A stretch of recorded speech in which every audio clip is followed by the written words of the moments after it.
The following WCIA3 sports presentation is brought to you by Blue Sky Restoration and Longview Bank.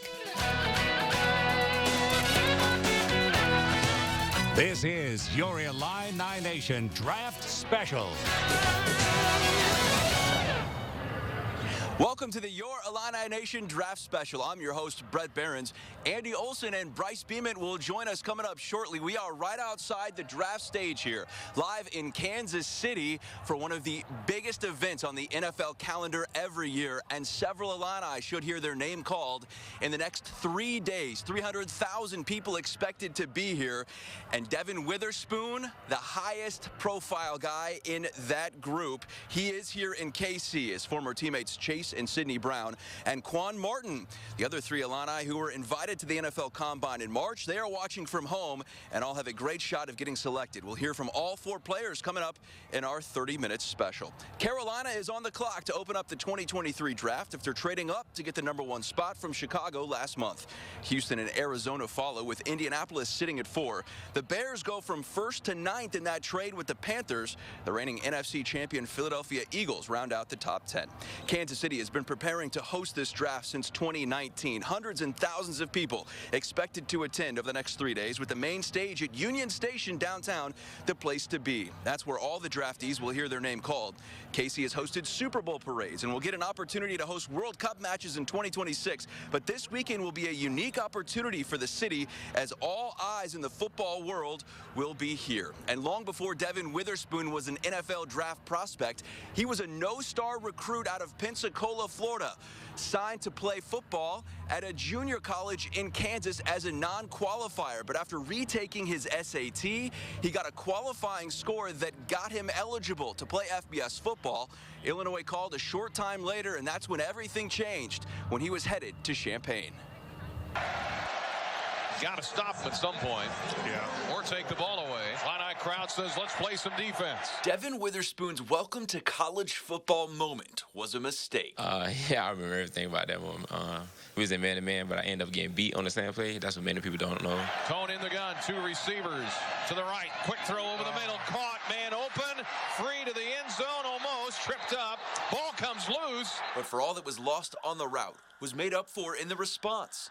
A shoestring touchdown-saving tackle that proved pivotal. Good job by Witherspoon to bring him down. But I just never gave up on a play and just made a tackle and give a defense another chance to make a stop. And that's exactly what the Illini defense did, holding the Badgers to a field goal despite a 1st and goal from the 3. Illinois scored 10 straight fourth-quarter points in the largest upset over a ranked team in Big Ten history. 6th-ranked Wisconsin was 30.5-point favorites, and Witherspoon's journey to becoming one of the school's all-time greats was just beginning. I just got that dog mentality. I ain't scared of nobody.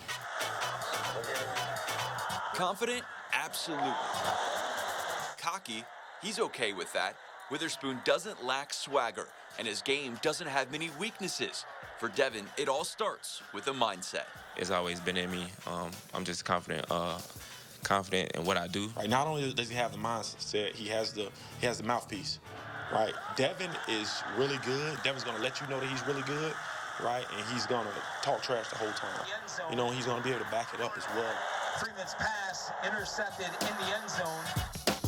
Witherspoon's story begins long before he ever suited up in orange and blue in a completely different sport. The 6-foot Pensacola, Florida native quit football after 7th grade to focus on his hoop dreams. My mom always wanted me to play one more year of football.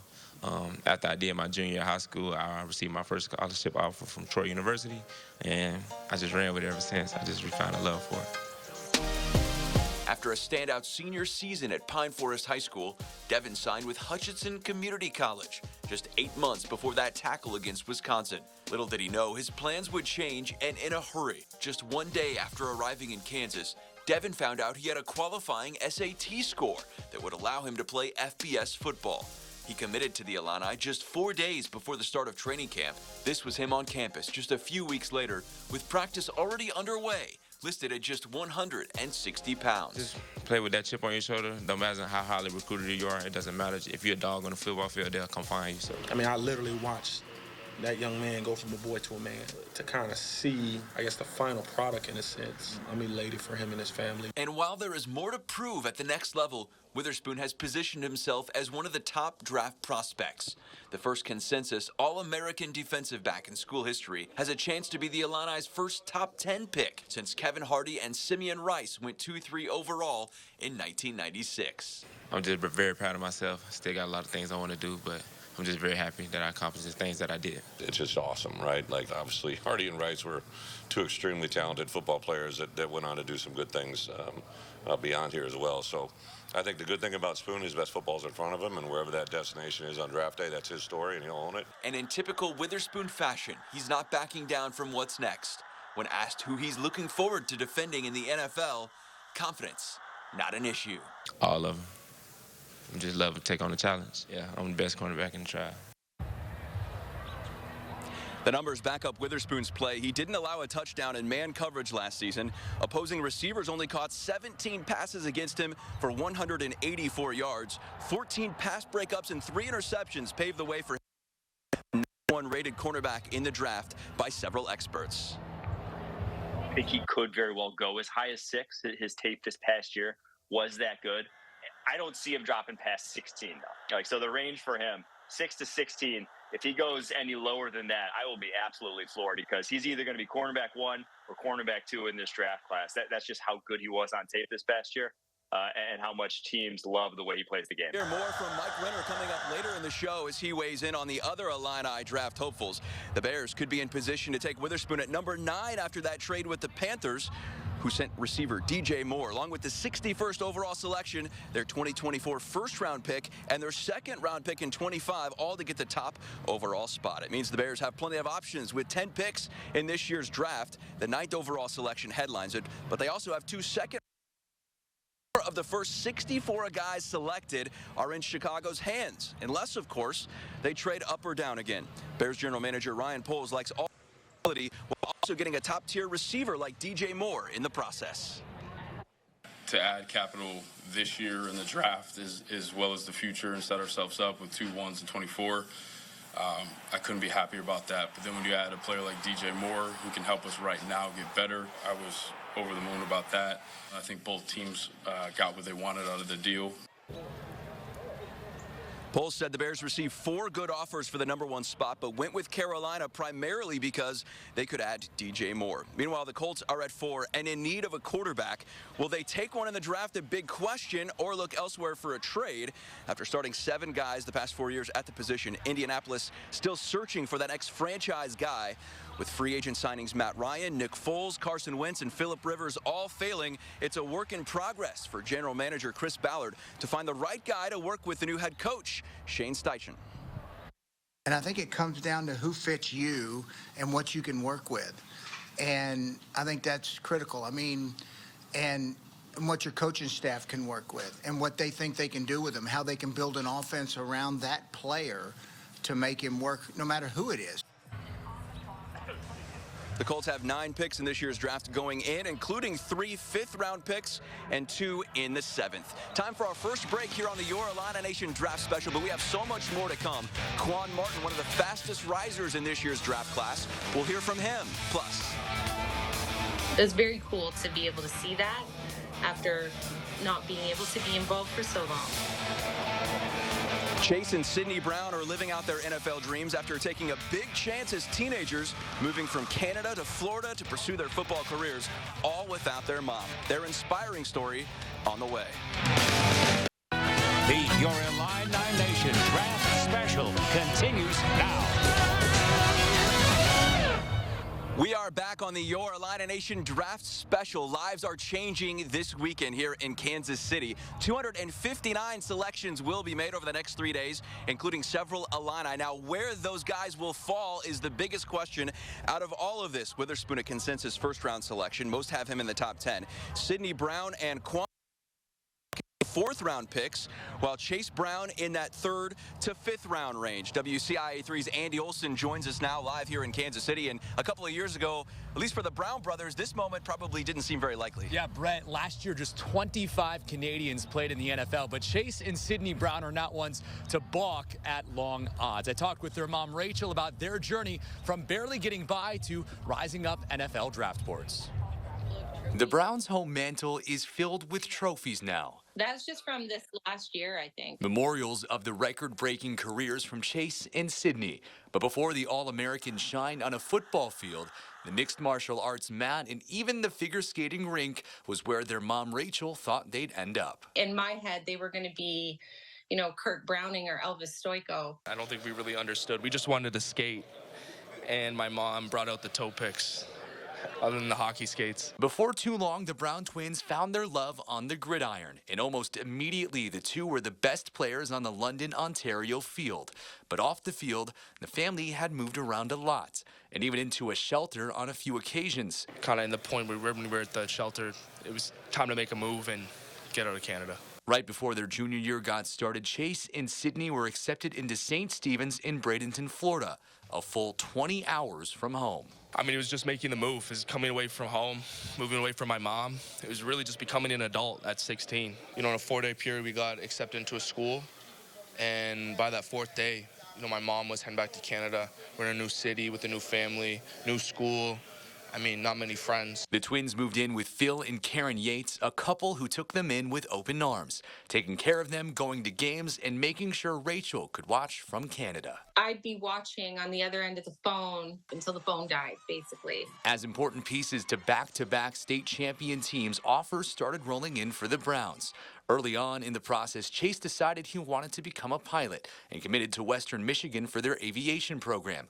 But things were slower for Sydney. You know, once schools found out that Chase was not changing his mind, they would pull offers from Sid. Then the day before signing day, Illinois reached out to the Browns. Sydney said to them, like, Chase will not be coming. I want to know why you want me. He got off the phone, like, feeling pretty great because Lovey still extended the scholarship for him. The brothers went their separate ways for only a season before Chase transferred due to the price of aviation school and was offered to join his brother at Illinois. After a redshirt season, both brothers were primed to be big contributors in 2020. Then, the COVID-19 pandemic separated the family in 2 different countries. It's only 7.5 hours, but my God, does it feel like oceans apart. After having to spend a year and a half apart, Rachel was finally able to cross the border and surprise her sons before the 2021 season finale against Northwestern. What? No way. No way. You're kidding. Oh my God. With restrictions loosening on the American-Canadian border, Rachel was back attending games in 2022, watching her sons become 2 of the best players in the country for the Illini. She watched us while we were young, and she missed a lot of our college games because of COVID. So the fact that she was able to watch our senior season was really cool. It was very cool to be able to see that after not being able to be involved for so long. Chase and Sydney will be back at home watching the draft with their mom and, of course, Bret Bement making the trip as well. She knows that the likelihood of them going to the same team is minuscule, but she is still holding out hope. Be fun if they could somehow manage that, although not likely. Speaking of fast risers and guys getting their draft moment, Quan Martin just trying to solidify his spot in the secondary a couple of years ago. Now he's ready to hear his name called. Also, another Illini in that same position. This is what I was going to have to do to get to where I want to get to. I had 1 year to make that happen. Kendall Smith had 1 season to try and elevate his stock, and after a 6-year in orange and blue, there's an outside shot. He can hear his name called as well.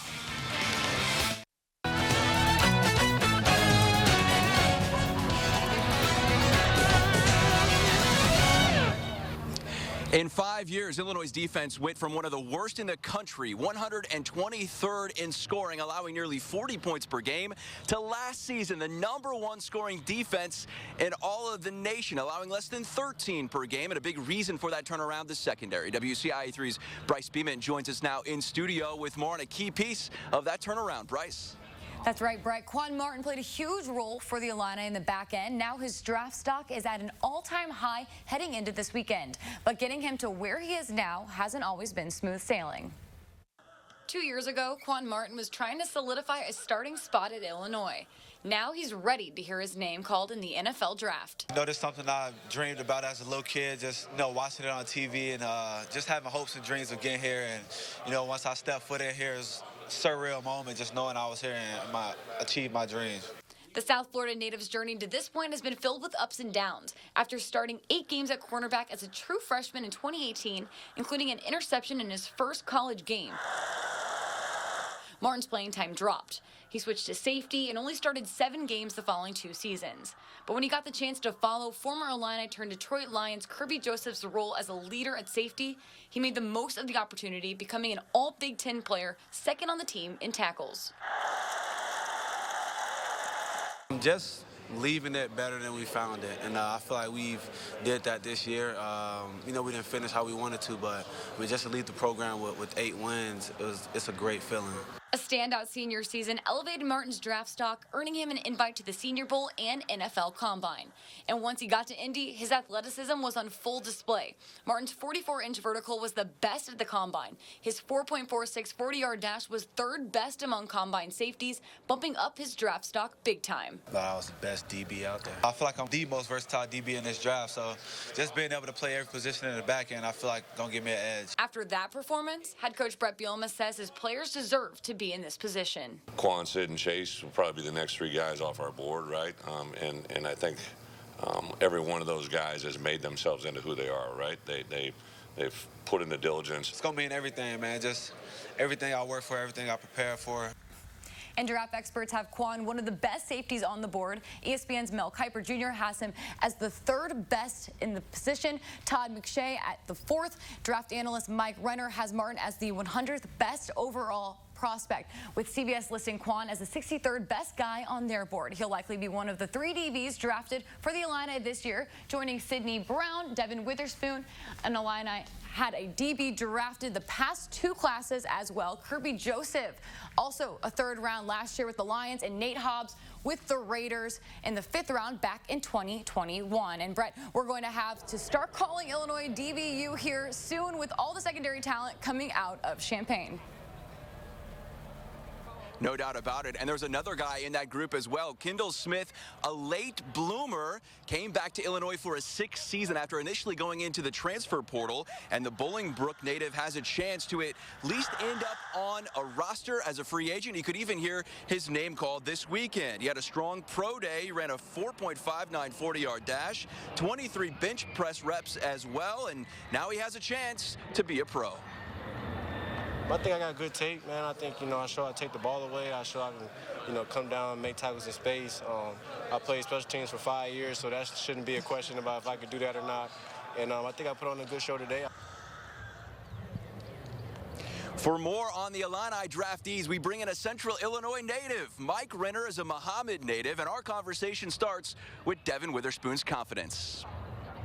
That's what it takes to be an elite corner at the next level. You can't be a passive guy at the corner position. This guy has a very short-term memory when it comes to playing the game of football, and that's exactly what you need at that position. What stood out to you about him that maybe GMs or scouts are looking at and saying, hey, this is a question about Devon we have? I think the size is still an issue with him. Now, he's not awful. It's not like a problem, but if you're comparing him in the 180 range, just getting to like 180 this past season as he's grown his entire career. Whereas you have guys in this class like Christian Gonzalez, like Deonte Banks, like Joey Porter Jr., who are all like big 200-pound corners. That's the biggest worry with him. But if you're talking about like things on tape that we saw that were like that you could point to and worry about, there really weren't many this past season. Defensive back starting to get a draft history now here at Illinois. We see Quan Martin also in this draft, and you told me you really like what he has put on tape in his intangibles. I think he's going to be a day 2 pick because he is freakishly athletic, as we saw at the Combine. He has great size for the position. He's a heck of a tackler, too. This guy out in space wraps up really well. That's the kind of physical presence a lot of teams are looking for in the slot nowadays because they're trying to bridge that gap between kind of cornerback skills and a guy who really can play the run like another linebacker. How do you mix what Sidney's able to bring, and where do you project him going? I don't really have too many question marks about the way Sidney Brown plays. Like, he plays an aggressive brand of football. I think he can play man coverage better than any other safety I've seen in this draft class. I mean, kind of everything I just said about Sidney also applies to Chase in terms of like the athletic tools. Like, they are so incredibly similar from the physical perspective, but he's explosive. He has home run threat ability. I think the only thing really holding him back from being in that day 2 conversation right now is the fumbles, right? Like 5 fumbles last year. multiple fumbles down at the Senior Bowl. You tell that to an NFL head coach, they're just going to throw you down the board immediately. They don't want to have to deal with the headache of a guy who may have fumble issues. So you tell me he can correct that. This is a guy who has bell cow type of potential at the next level. Thanks to Mike for his time. To watch our full 10-plus minute conversation, head to our website, WCIA.com. That's it for the Illini, but there's still one more Central Illinois native who will likely hear his name called this weekend. More on Sacred Heart Griffin grad Nick Broker next.